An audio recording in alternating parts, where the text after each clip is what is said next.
Hello everyone, आ जाओ। आज हम लोग चैप्टर करते हैं पार्टिसिपल। छोटा सा चैप्टर है, इंटरेस्टिंग चैप्टर है और आप देखोगे कितना मजेदार है ये, क्योंकि ये आपको वर्ब का आईएनजी फॉर्म, वर्ब का थर्ड फॉर्म कैसे एडजेक्टिव के रूप में यानी विशेषता बताने वाले शब्द के रूप में इस्तेमाल करते हैं वो आपको सिखाएगा।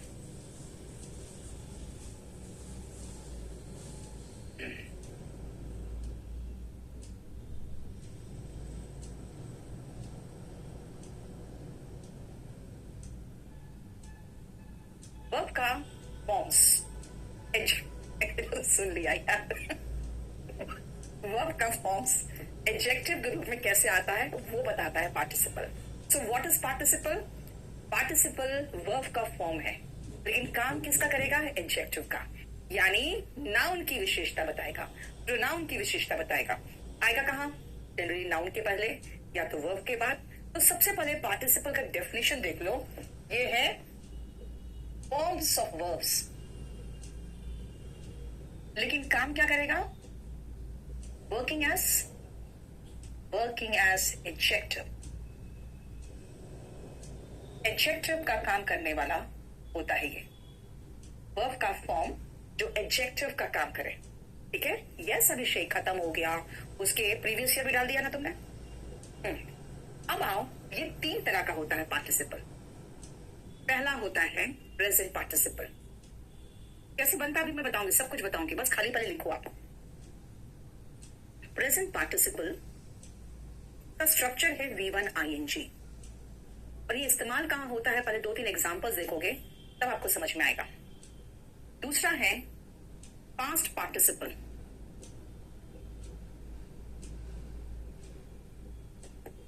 ये वर्ब का थर्ड फॉर्म होता है, ठीक है। और तीसरा है परफेक्ट पार्टिसिपल।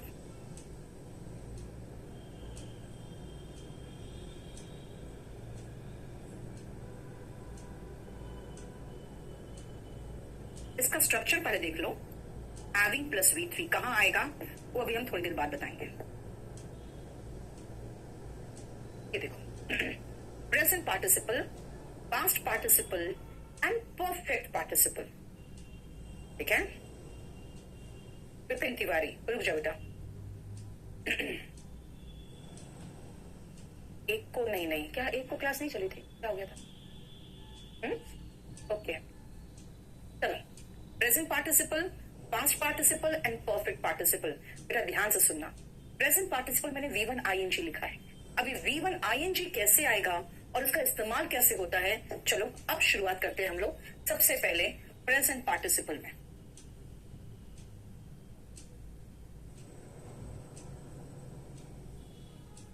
पहले कुछ सेंटेंसेस लिखो, कुछ एग्जाम्पल्स पहले।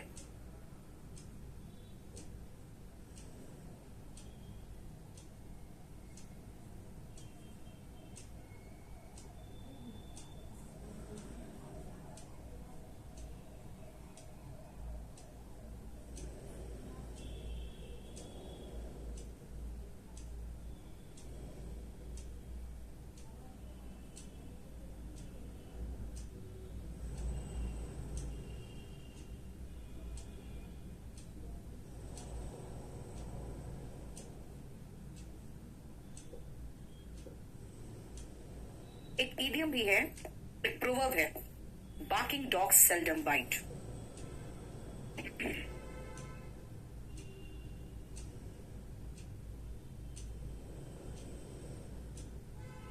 इतनी बड़े सेंटेंसेस लिखो फिर समझाती हूं मैं। नहीं अजीत, V2 तो बिल्कुल नहीं हो सकता। जब मैंने आपको V3 दिया है तो V2 कैसे हो जाएगा?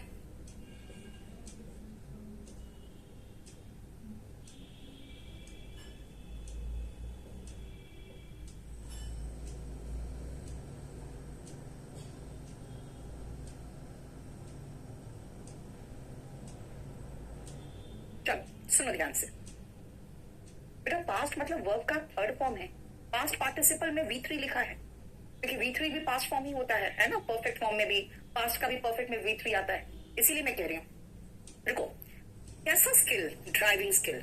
अगर मैं कहूं किस तरह का स्किल की बात कर रहे हो तो आप कहोगे गाड़ी चलाने का जो स्किल होता है, स्किल मतलब वो चीजें जो सीख के आती है, याद रखना। टैलेंट से अलग है। डांस वांस थोड़ा बहुत ऐसे भी कर लोगे, वो टैलेंट है, लेकिन ड्राइविंग बिल्कुल नहीं कर सकते हो अगर आप नहीं सीखे हो तो। ड्राइविंग स्किल, ध्यान से सुनना, ड्राइविंग यहाँ पे स्किल की विशेषता बता रहा है, गाड़ी चलाने का स्किल। आपको नहीं लग रहा है करने का यानी रूटीन में आप करते हो, है ना, करके खत्म कर चुके, वो नहीं। ड्राइविंग करने का स्किल यानी चलाने का स्किल। कंट्री, कैसा कंट्री? जो डेवलप हो रहा है, यानी प्रेजेंट पार्टिसिपल में ड्राइविंग स्किल मतलब ड्राइव करने का, यानी करने वाला स्किल। और डेवलपिंग कंट्री में जो डेवलप हो रहा है, या हो रहा था, या हो रहा होगा। आपको एक तो रूटीन दिख रहा होगा, और हो रहा है या हो रहा था, ये कॉन्टिन्यूअस फीलिंग देगा आपको, ठीक है। यानी हो रहा है, हो रहा था, वो कॉन्टिन्यूअस की फीलिंग देगा। और ड्राइव करने वाला स्किल जैसे बॉइलिंग वाटर, जो पानी उबल रहा है, हो रहा है। वॉशिंग मशीन, कैसा पानी कैसा मशीन? वो मशीन जिसमें हम कपड़े धोते हैं, कपड़ा साफ करने वाला, जो रेगुलर रूटीन पे आपका कपड़ा साफ करता है। कैसे कुत्ते? जो भौंकते हैं, वो काटते नहीं। इंग्लिश में, हिंदी में है ना, जो गरजते हैं वो बरसते नहीं। यानी कैसा डॉग? भौंकने वाला, मतलब जो रूटीन में भौंकता है, जिसमें रूटीन में आपके कपड़े धोते हैं, जो रूटीन में आप ड्राइव करते हो, और जो अभी हो रहा है या जो बॉइल कर रहा है। देखो, developing country and boiling water, ठीक है, महसूस हो रहा है। इन पांचों एग्जाम्पल में देखो कि या तो हम कर रहे हैं या फिर करते हैं, यानी या तो रूटीन बता रहा है या गोइंग ऑन बता रहा है, राइट। इन सब में वर्ब आईएनजी फॉर्म में आया है। ये देखो, सब में हमने आईएनजी फॉर्म लगाया है, ठीक है। ये है प्रेजेंट पार्टिसिपल। अब इसमें दो और एग्जाम्पल लिखो जिससे क्वेश्चन आते हैं, क्योंकि आपको गलत लिखते हो, वो लिखो। अब इसमें क्या गलती है, जरा मुझे बताओगे?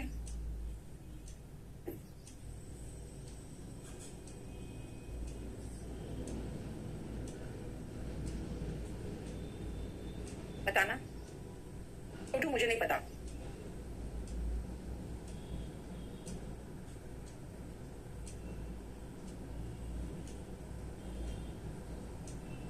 क्या गलती है बताना जल्दी फटाफट। वेरी गुड आंचल, वेरी गुड आंचल, बहुत सही।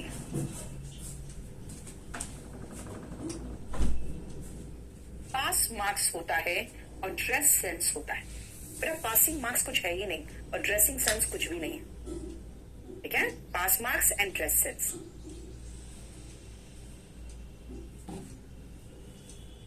ठीक है, क्लियर। पास मार्क्स होगा, ड्रेस सेंस होगा। ये दो इसीलिए एक्सेप्शन है, इसीलिए से क्वेश्चन आते हैं, वरना सब में तुम्हें आईएनजी लगाने की आदत हो ही जाती है। क्वेश्चंस कैसे आते हैं वो थोड़ा सा रुकोगे, क्योंकि इसमें आपको पहले हम प्रेजेंट पास्ट पार्टिसिपल जो है ना, ये दोनों समझा दे कि कहाँ यूज होता है। पास्ट पार्टिसिपल,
एजे इरफान, क्या कैसे होगा?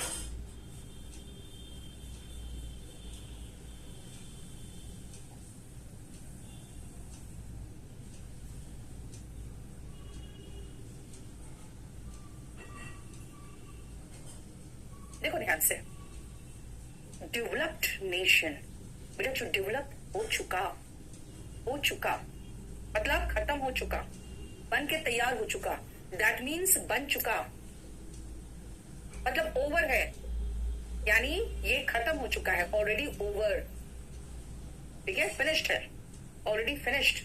स्पोकन इंग्लिश, भाई वैसी इंग्लिश जो इंग्लिश बोलने के लिए बन चुकी है, यानी ये ऑलरेडी बन चुका है। ये नेशन कैसा नेशन है, ये ऑलरेडी डेवलप हो चुका है, बन चुका है। कैसा एडिशन मेरी किताब का, जो ऑलरेडी रिवाइज हो चुका है। कैसा मोमोज, जो ऑलरेडी भाप लगा के पकाया जा चुका है। कैसा पानी, जिसको बॉईल किया जा चुका है। अब सोचो मैं कहूँ मैं बॉइलिंग वाटर पीती हूँ, कहोगे क्या उबलता हुआ पानी पीते हो आप? मैं कहूँगी नहीं नहीं, उबाल के जो छान के जो ठंडा करके फ्रिज में रख दिया जाता है ना, तब कहोगे कि मैम वो बॉईल हो चुका। बॉइल्ड वाटर पीते हो, बॉइलिंग वाटर पियोगे तो मर जाओगे, क्योंकि बॉइलिंग वाटर का मतलब होता है उबलता हुआ पानी। ठीक है छोटू कुमार, बस खत्म होने वाला बेटा आपका बैच, आपका तो ये आखिरी चैप्टर चल रहा है, इसके बाद एक आध है और। ओके, आपका एक वर्ब चैप्टर बाकी है बस। मोमोज बेटा, ठीक है, क्लियर, समझ में आया? ये देखो यहां पे मुझे फीलिंग आ रही है कि ऑलरेडी बन चुका, हो चुका, और यहां पे फीलिंग आ रही है हो रहा है, हो रहा था, होता है, होता था, यानी रूटीन की या कॉन्टिन्यूस की। चलो अब ये समझने के बाद मुझे 2-3 बना के दिखाओ तो।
मुझे इंग्लिश में इनको करा के दो।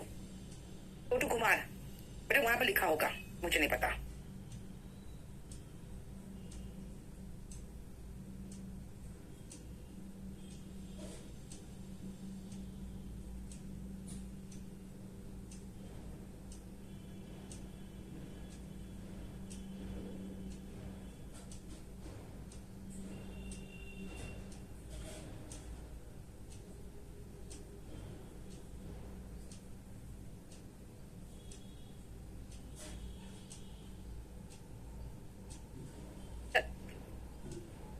गाते हुए पंछी, बेटा गाता हुआ हो गया प्रेजेंट पार्टिसिपल, सिंगिंग बर्ड।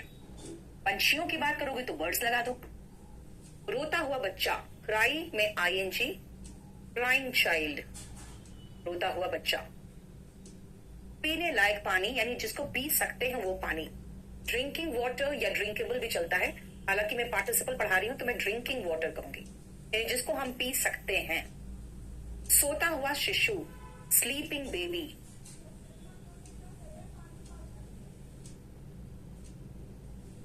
लिखित दस्तावेज, यानी जो लिखा जा चुका है, लिख के बन चुका है, उसको कहोगे रिटन डॉक्यूमेंट।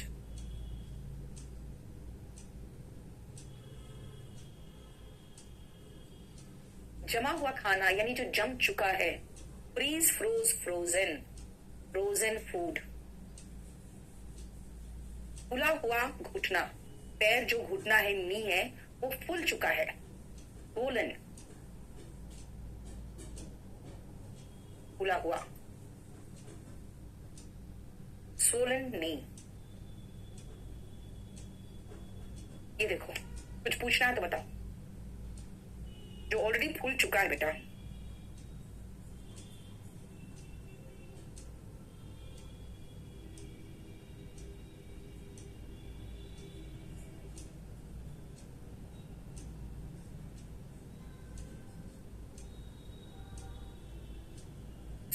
swelled, swollen, ये है.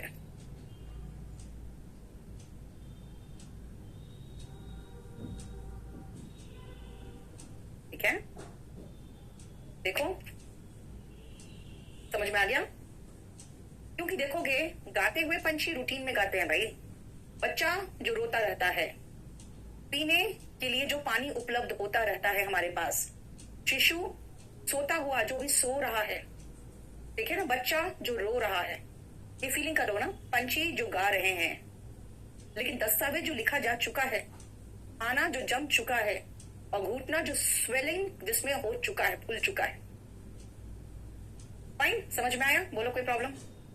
ठीक है. 7 में आईएनजी क्यों नहीं लगाया बेटा? वो फूल नहीं रहा है, फूल चुका है. जयपाल भाटिया, क्या हो गया? अब आओ दूसरा तरह से, जहां से क्वेश्चंस आते हैं प्रेजेंट पार्टिसिपल और पास्ट पार्टिसिपल में. चलो पहले कुछ क्वेश्चन लिखो.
ड्रिंकेबल वाटर और ड्रिंकिंग वाटर दोनों सही है.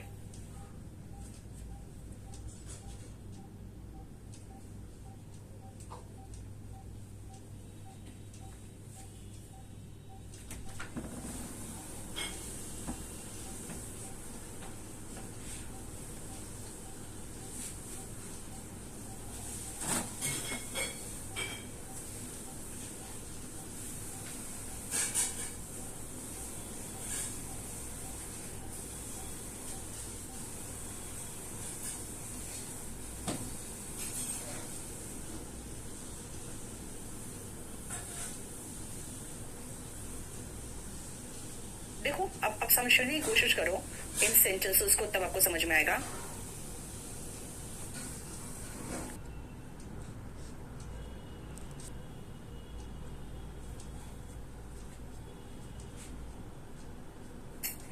Being ill, I did not come. ill कौन था? मैं. आया कौन? नहीं, मैं. दोनों तरफ का काम चल गया. ये सेंटेंस बिल्कुल सही है. दूसरा, आई यहां पर है, आई डिड नॉट कम. ठीक है. रेनी डे कौन था? मैं. भाई मैं रेनी डे कहां थी? यानी कि ये गलत होगी. इधर का सब्जेक्ट ये नहीं है. आई डिड नॉट कम, ये बिल्कुल सही. ध्यान से देखो, इसके लिए भी इल कौन था? आई. आया कौन? नहीं, आई. दोनों तरफ का ठीक है. लेकिन रेनी डे कौन था? मैं. ना भाई, मैं रेनी डे नहीं थी. बल्कि रेनी डे, किसी भी डे के लिए आप सब्जेक्ट इट लगाते हो. लिखना चाहिए it being a rainy day, I did not come. यानी अगर फर्स्ट भाग का सब्जेक्ट नहीं लगाए हो, तो सेकेंड जो सब्जेक्ट है ना, वो ऑटोमेटिकली फर्स्ट का सब्जेक्ट बन जाएगा। जैसे द हाउसेस बिलो, नीचे जो घर थे वो बहुत छोटे छोटे दिख रहे थे, okay fine. Standing at the top of the hill, houses खड़े थे ऊपर, क्या ना भैया, हाउसेस तो नीचे थे। तो खड़ा कौन था ऊपर? मैं खड़ी थी, है ना, हम लोग खड़े थे। तो यहां पर हमें वी कहाँ है, आई कहाँ है, कहीं नहीं है। बनाओ, अब कैसे बनाए?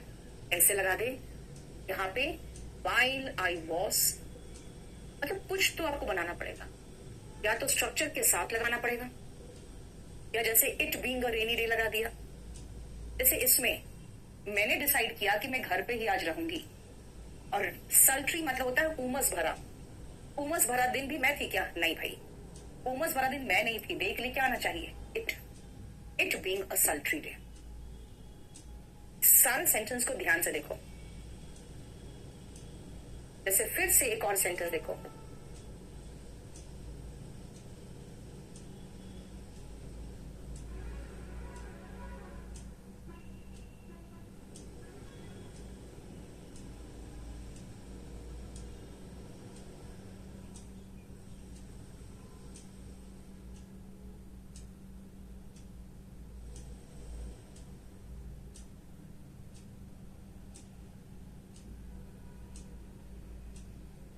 देखो, being a poor boy I admitted him to an orphanage. बेटा एडमिट तो मैंने कराया एक अनाथ आश्रम में, तो पुअर बॉय मैं थोड़ी हो सकता हूँ? बोलोगे ना कि एडमिट मैंने कराया, मैं थोड़ी पुअर बॉय था, कोई और लड़का था जो पुअर बॉय था, उसको मैंने एडमिट कराया, तो उस लड़के के लिए ही लगा दूं। लड़की होती तो शी लगा देती। He being a poor boy I admitted him. क्यों? क्योंकि एडमिट तो मैंने कराया, बिल्कुल सही है, लेकिन आई पुअर बॉय था ना भाई। ठीक है, मैंने ये कहा बेटा कि हाउसेस बहुत छोटे दिख रहे थे, तो हाउसेस छोटे दिख रहे थे, और ऊपर क्या हाउसेस खड़े थे? नहीं, हाउसेस बिलो, जो नीचे थे घर, वो छोटे दिख रहे थे। खड़ा तो मैं था ऊपर, मैं ऊपर से देख रहा था तो नीचे छोटे छोटे घर दिख रहे थे। तो भाई मैं अपना तो जिक्र कहीं करूंगी ना। ठीक है, समझ में आया? इस तरह के सेंटेंस जो है ना 1, 2, 4, 5, इस तरह के सेंटेंस ज्यादा आते हैं एग्जाम में, ताकि आपसे देखा जाए कि क्या आप समझ रहे हो कि भाई पुअर बॉय के लिए अलग से सब्जेक्ट आएगा। यानी ये कॉमा से पहले जो सेंटेंस है उसमें सब्जेक्ट अप्रोप्रिएट होना चाहिए। अगर कॉमा के बाद जो सब्जेक्ट है वो भी सेम है, तब तो एक बार सब्जेक्ट लगा दिए तब चलेगा, लेकिन कॉमा के पहले के लिए अगर अलग से सब्जेक्ट चाहिए तो अलग से सब्जेक्ट लगाइए। तो इसका एक्सप्लेनेशन लिख देती हूं। If a separate subject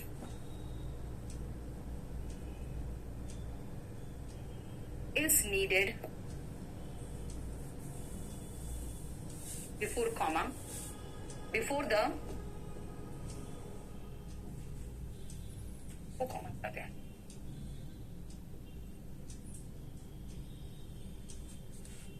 If a separate subject is needed before comma, तो क्या करना है आपको? Mention the subject। और अगर आप ऐसा नहीं करोगे तो क्या होगा? जो कॉमा के बाद वाला सब्जेक्ट है ना, वो कॉमा के पहले वाले का भी सब्जेक्ट बन जाएगा, जिससे मीनिंग गलत हो जाएगा। ठीक है, अदरवाइज द सब्जेक्ट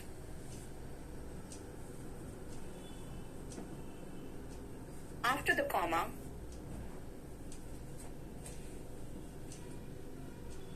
becomes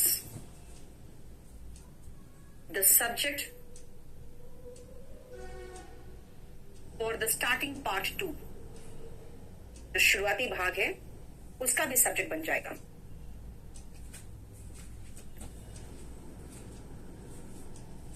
इससे सेंटेंस 1 से लेकर 1 तो सही रह जाएगा, लेकिन 2 से लेकर 5 तक सारे सेंटेंसेस का मीनिंग गलत निकल जाएगा।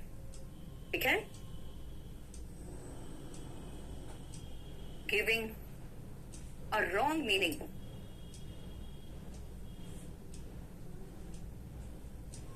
to the sentences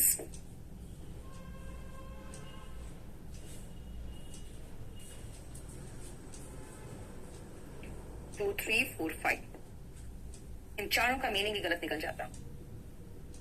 ठीक है, चलो अब मैं चल रही हूं पास्ट पार्टिसिपल में।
देखो, ड्रिवन बाय पॉवर्टी, गरीबी से त्रस्त होके, ड्रिवन मतलब होता है जैसे खदेड़ देना किसी को ड्राइव करते हो तो हाँकते हो, तो ड्रिवन बाय पॉवर्टी मतलब खदेड़ा गया पॉवर्टी के द्वारा। He left his village bag and baggage. उसने बोरिया बिस्तर समेत अपना गांव छोड़ दिया। ध्यान से समझना बेटा, पहले तो पॉवर्टी के द्वारा त्रस्त हुआ, फिर गांव छोड़ा, एक के बाद एक त्रस्त हो चुका। ध्यान से देखो, वापस आओ। उसी दिन जिस दिन उमस भरा दिन था, मैं घर पे रही। वो गरीब लड़का था, मैंने उसे एडमिट किया अनाथ आश्रम में। भाई दोनों सेम टाइम पे था, वो गरीब था तो मैंने एडमिट किया, गर्मी थी तो मैं घर पे रही, रेनी डे था इसीलिए मैं ऑफिस नहीं गया। सेम डे हो रहा है, सेम टाइम पे हो रहा है। यहाँ पे जो है पॉवर्टी ने इतना खदेड़ दिया, परेशान हो गया, फिर गांव छोड़ा। एक्सप्लॉयटेशन से उसको इतना ज्यादा परेशान हो चुका कि विलेजर्स ने गलत रास्ता, अनलॉफुल टैक्टिक्स मतलब होता है गलत युक्तियां, उसका इस्तेमाल कर बैठे उन लोग, है ना, जैसे नक्सली वगैरह जो बन जाते देखते हो। बर्न्ड बियॉन्ड रिकॉग्निशन, वो जो डेड बॉडीज थे इतना जल चुके थे, त्रस्त हो चुके थे।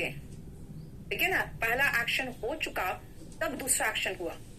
जब पहला एक्शन के होने के बाद दूसरा एक्शन हो रहा है, तो पहला एक्शन में हम पास्ट पार्टिसिपल का प्रयोग कर रहे हैं। सेकेंड एक्शन सेम टाइम पे नहीं हुआ है, पहले एक्शन के हो जाने के बाद दूसरा हुआ है। एकदम जल चुका था, इसीलिए उसको नहीं देख पा समझ पाए लोग ये किसके परिवार का है। 1 2 3 ध्यान से सुनना। यहाँ पे the second action took place after the first action। पहला एक्शन जब हो चुका था तब the first action had finished। ऐसे कंडीशन में जो फर्स्ट एक्शन होगा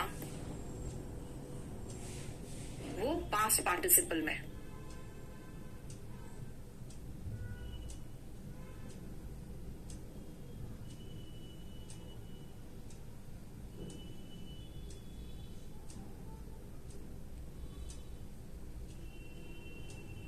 ठीक है,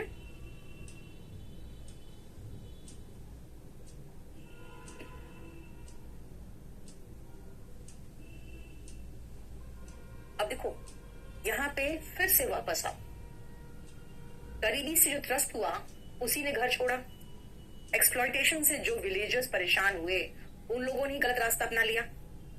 जो इतना जल चुके थे कि पहचाना नहीं जा सकता था, वही बॉडीज को आइडेंटिफाई नहीं किया जा सका। आप देखोगे पॉवर्टी से त्रस्त ये लड़का हुआ, इसने विलेज छोड़ा, दोनों तरफ सही। ये विलेजर्स एक्सप्लॉयटेड हुए, ये लोगों ने गलत रास्ता अपनाया, बिल्कुल सही। बॉडीज बहुत ज्यादा जल चुके थे, उनको आइडेंटिफाई नहीं किया जा सका, बिल्कुल सही। दोनों तरफ का हमारा काम चल जा रहा है, हमारा काम दोनों तरफ का चल जा रहा है। तो इसीलिए यहाँ पे हमें आगे कोई सब्जेक्ट लगाने की जरूरत नहीं पड़ रही है। और ऐसे भी जो V3 देख रहे हो ना, ये कुछ कुछ पैसिव वॉइस का स्ट्रक्चर दे रहा है, कुछ कुछ पैसिव वॉइस का स्ट्रक्चर दे रहा है, दोनों तरफ का सेम है। कहोगे नहीं मैम दोनों तरफ का डिफरेंट हो जाए तब, बेटा दोनों तरफ का डिफरेंट होगा ना तो। और एक्शन खत्म है, पहला एक्शन खत्म है, दूसरा उसके बाद हुआ, लेकिन दोनों का सब्जेक्ट अलग अलग है। फिर आपको परफेक्ट पार्टिसिपल लगाना पड़ेगा। ठीक है, क्या कहा मैंने, दोनों का सेम था और पहला खत्म है फिर दूसरा हुआ, तो मैंने पास्ट पार्टिसिपल लगा दिया। लेकिन पहला एक्शन और दूसरा एक्शन दोनों का सब्जेक्ट अलग अलग हो, तब क्या करें, तब हम परफेक्ट पार्टिसिपल लगाएंगे। और परफेक्ट पार्टिसिपल से क्वेश्चन बहुत कम ही आते हैं, ज्यादा आते हैं प्रेजेंट पार्टिसिपल से। फिर भी परफेक्ट पार्टिसिपल का देख लो।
परफेक्ट पार्टिसिपल से क्वेश्चंस बहुत कम आता है, लेकिन वो भी मैं अभी करा दे रही हूँ। छोटू आप मेल करो बेटा, ये सब चीज मैं नहीं जानती हूँ।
मैंने एक कहा था कि दोनों का सब्जेक्ट अलग अलग हो जाए, तो जैसे the sun and the fog, और दोनों एक के बाद एक हो रहा है। पहले सन राइज किया, फिर फॉग डिसअपियर किया, यानी second action followed the first, और दोनों का सब्जेक्ट अलग अलग हो। पहले क्या कहा मैंने?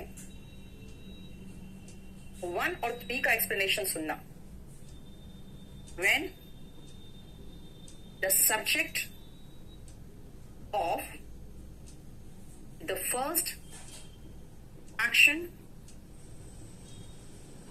and the subsequent होता है जो उसके बाद हुआ,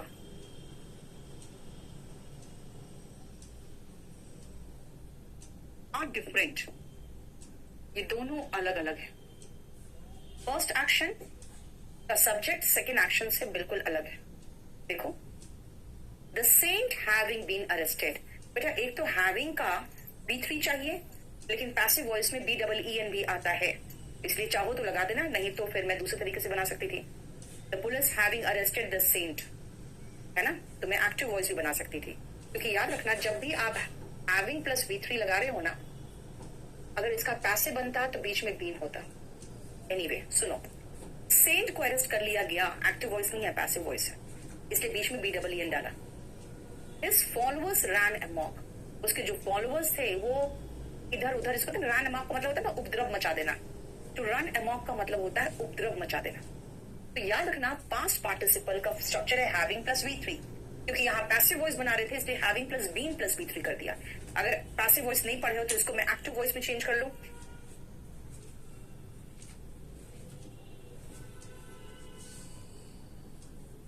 द पुलिस हैविंग अरेस्टेड, मैं सीधा पैसिव वॉइस हटा ही दूं, having arrested the saint, his followers ran amok. Having arrested हो गया, हैविंग प्लस B3, ठीक है, चलो। लेकिन कहोगे मैम यहां पर तो सिर्फ आई है जो 10 साल काम किया है, और आई ही कह रहा है कि मैं अपने काम का अंदर बाहर, इन्स एंड आउट्स का मतलब होता है कंप्लीट डिटेल, पूरी तरह से अच्छे से वाकिफ हूं मेरे काम को लेकर। नेक्स्ट फिर से आओ, फोर्थ, बस का इंतजार किसने किया? 1 घंटा मैंने। टैक्सी किसने किया? मैंने। फिर कहोगे तब परफेक्ट पार्टिसिपल क्यों लगाया? दोनों का स्ट्रक्चर्स में तो सब्जेक्ट दोनों तरफ का सेम है, फिर क्यों लगाया? बेटा मैंने इसलिए लगाया क्योंकि आप यहाँ महसूस कर रहे हो कि ये काम कुछ देर तक चला, कुछ सालों तक चला, यानी एक ड्यूरेशन का एहसास हो रहा है। When the first action took place for some time, ठीक है। दूसरी बात है कि ये पैसिव वॉइस में नहीं है, इसीलिए अगर पैसिव वॉइस में होता तब तो ठीक था। ये आपको महसूस हो रहा है कुछ देर चला। सेकेंड और फोर्थ, सेकेंड और फोर्थ, व्हेन एक चला for an hour, for 10 years, यानी एक ड्यूरेशन दिख रहा है। When the first action continued for some time, कुछ देर चला, we use past participle. दो केस में पास्ट पार्टिसिपल नहीं, past perfect participle, perfect participle आया। पहला केस था जब दोनों का सब्जेक्ट अलग अलग है। दूसरा केस था जब पहला एक्शन कुछ देर तक चला।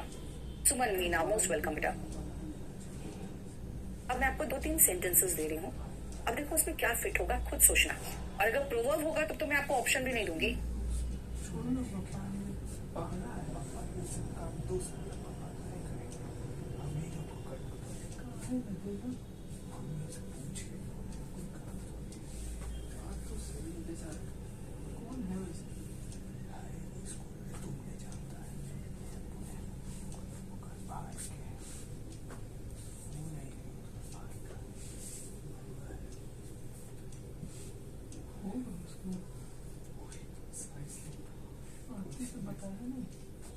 तुमको जितना होता है 38 है ना, होता है 36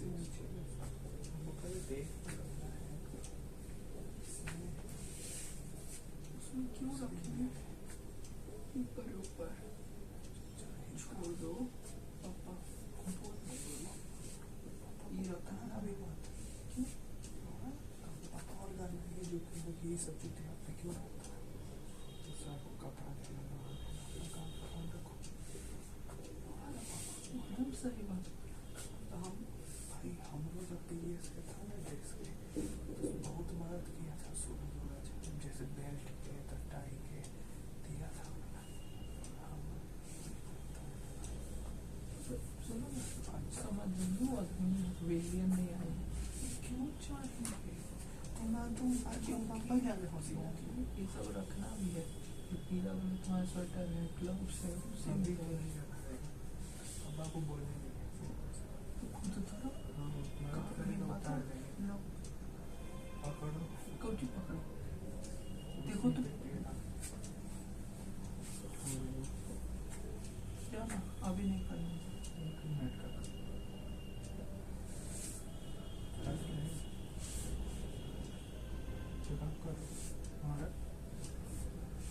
सामने आगे सामने अभी चालू है, तुम बकचोदी मत करो। उसको ड्रेस लेना होगा ना तो सुबह में आएगा। जो गोला रोड में तो क्या हो गया, गोला रोड में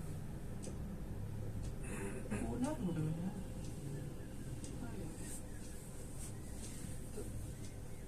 लोग आ नहीं सकते यहाँ, होगा कहाँ तो नहीं जाएगी, अभी तो पूरा आएगा कि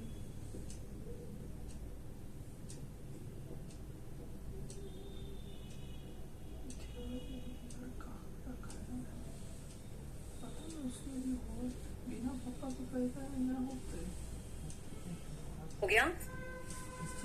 A dashed stone gathers no moss। बेटा इसका प्रोवर्ब जो है ना वो है और rolling stone gathers no moss, मतलब एक घुड़कता हुआ जो पत्थर होता है ना उस पर काई नहीं जमती। जैसे कहते हैं कि जो सेंट्स होते हैं, जो वास्तव में ऋषि मुनि होते हैं, वो एक जगह नहीं टिकते, वो घूमते रहते हैं। क्योंकि अगर एक जगह ही रहेंगे ना तो मोह माया में, वहां जमीन से प्यार हो जाएगा, वहां के लोगों से अपनापन हो जाएगा, वो फंस जाएंगे मोह माया में। He is having fried rice, जो फ्राई हो चुका, पक चुका, बन चुका, fried rice. Dash lava is flowing down the hill। बेटा जो आप जानते हो वोल्केनो से जो लावा निकलते हैं वो पिघले हुए होते हैं, पिघल रहे नहीं होते हैं, पिघले हुए होते हैं, पिघल के वो बन चुके होते हैं, मोल्टेन। मेल्ट का एडजेक्टिव फॉर्म है मोल्टेन। मैंने एक लड़की देखा, कैसी लड़की को, वो बास्केट कैरी कर रही थी, हो रहा था, तो कैरी में आईएनजी लगाएंगे, कैरिंग अ बास्केट। और जैसे मैंने देखा हैविंग, भाई हैविंग के साथ वर्ब का थर्ड फॉर्म चलता है, चाहे टेंस हो या पार्टिसिपल, हैव के बाद तो वर्ब का थर्ड फॉर्म ही आएगा, सी सॉ, सीन। ठीक है, और ये हुआ हमारा चैप्टर खत्म। और इससे बहुत ज्यादा क्वेश्चंस भी नहीं होता यार, इसलिए इस चैप्टर के असाइनमेंट में जो क्वेश्चन है ना, आपको जो पीडीएफ देंगे उसमें जो क्वेश्चंस है बस वही कर लो, मोर देन सफिशिएंट है। आपको क्लास नोट्स का दे देंगे। ठीक है, ये हो गया चैप्टर खत्म। बैच नंबर 53 आपका सिर्फ वर्ब बचा हुआ है, बस वो जिस दिन होगा वो आपको हम लोग नोटिस बोर्ड में डाल देंगे। बाकी इस चैप्टर का कोई ऐसे प्रीवियस ईयर का बहुत बड़ा लंबा चौड़ा लिस्ट नहीं है।